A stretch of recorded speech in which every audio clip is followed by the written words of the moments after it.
What's up mga Kokote? It's me Kuya Kyle, and welcome to Kuwader. Where learning is the name of the game, at kung bago ka pa lang dito sa YouTube channel, don't forget to click the subscribe, like, and share buttons for more updates and videos. So, ngayon, trivia. So, ang trivia natin is, do you know that among last works, this story might be even worse? Ernest Hemingway's first wife, Hadley, left a suitcase full of the author's writing on a train. When she went back to get it, it was gone. I had never seen anyone hurt by ating, other than the death or unbearable suffering, except Hadley when she told me about the things being gone. Hemingway wrote A Movable Feast. So that is our trivia for the day.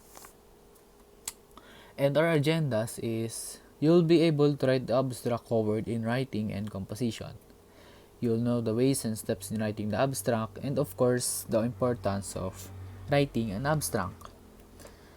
So, ito, investigatory project, writing the abstract. Covered siya ng writing and compositions. So first, ano bang abstract? Abstract is an abbreviated version of your science fair project final report.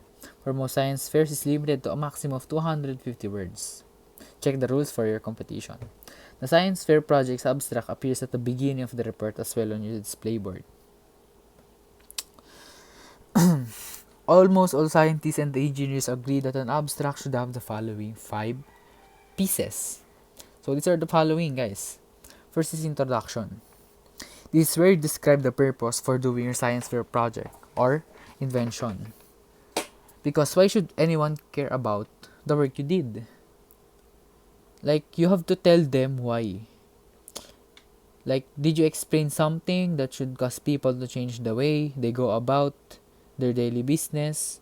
Or if you made an invention or develop a new procedure, how is it better, faster, or cheaper than what is already out there? Motivate the readers to finish the abstract and read the entire paper or display board. So, ayun, introduction is mahalaga yung mga ganong bagay kung bakit kailangan nilang ma-convince sa ganon. And next is problem statement. Identify the problem you solve or the hypothesis you investigated. Siyempre, kailangan mo determine kung paano mo nakuha yung solusyon sa problem mo para mas ma-enlighten yung mga tao. Next is procedures. What was your approach for investigating the problem? Don't go on into detail about materials unless they were critical to your success. To describe the most important variables if you have room. So, sa word na don't detail much about your materials unless they were critical to your success is, wag mong ilagay yung parang simpleng mga bagay. Like, for example, makina. Alam mo, meron sa makina, like, pistons. Kung hindi naman yung para sa success mo, wag mo na siyang pwedeng hindi isali.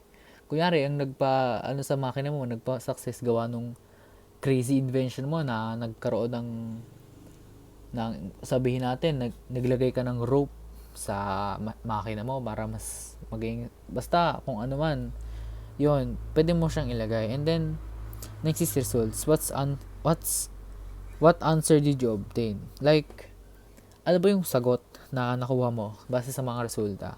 Like, you need to be specific and use the numbers to describe your results. Don't use vague terms like most or some. Kasi, parang, hindi siya nagiging specific. Diba? So, dito kailangan natin maging specific. And conclusion, state what your invention contributes to the area you work in. Why?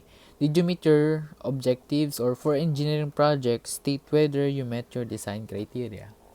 So, kailangan mong i-explain sa kanila kung na-meet mo ba yung expectations mo sa project na ginagawa mo, satisfy ka ba, ganon. And next is, things to avoid in writing an abstract. Avoid jargon or any technical terms that most readers won't understand. Yung di nila kaya intindihin, like sobrang deep na words. Next is, avoid abbreviations or acronyms that are not commonly understood unless you describe what they mean. So, pag walang definition yung acronym mo, huwag mo nang ilagay. Especially kung di naman siya familiar sa mga tao.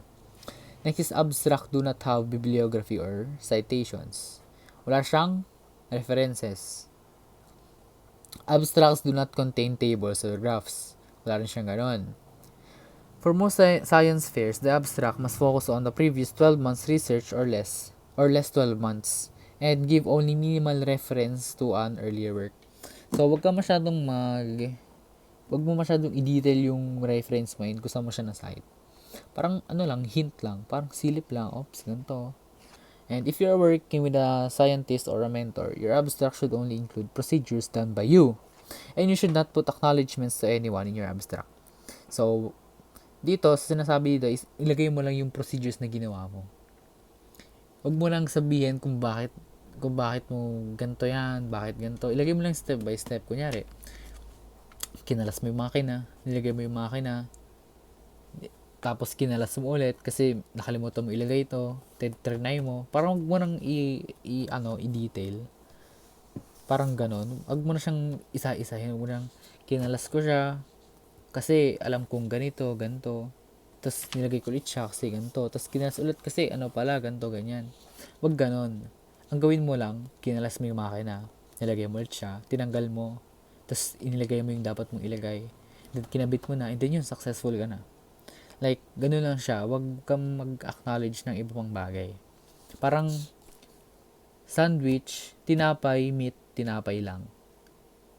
Parang ganun. Parang simple lang. Simpleng bagay lang. And why is an abstract important? Your science fair project abstract lets people quickly determine if they want to read the entire report. Consequently, at least 10 times as many people will read your abstract as any other part of your work. It's like an advertisement for what you've done. If you want judges in the public to be excited about your science fair project, then write an exciting, engaging abstract. Simple as that. Since an abstract is so short, each section is usually only 1 or 2 sentences long. Consequently, even word is important to conveying your message. If a word is boring or vague, refer to a thesaurus and find a better one. If a word is not adding something important, cut it. But even with the abstract's brief length, don't be afraid to reinforce a key point by stating if it one way or referring to it in more than one section. So, yung mga sa abstract, huwag kang maglalagay ng mga bagay na hindi naman importante. Ang ilagay mo lang yung dapat nilang malaman and yung mga bagay na importante.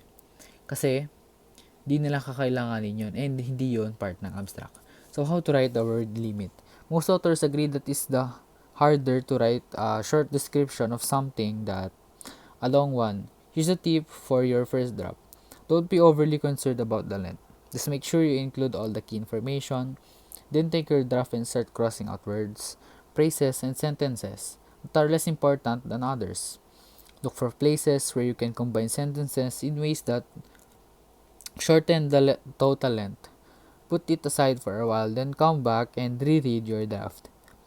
With a fresh eye, you'll probably find new places to cut before you know, and you have a tightly written abstract. So, that's how you meet the word limit. And I hope may natutunan kayo sa ating Investigatory project, writing an abstract, or kung gusto parang clarification, pwede nyo i-rewind yung video. So, thank you for listening. This is Kuya Kyle, and huwag niyo kalimutan mag-like, share, and subscribe to the channel. I'm out.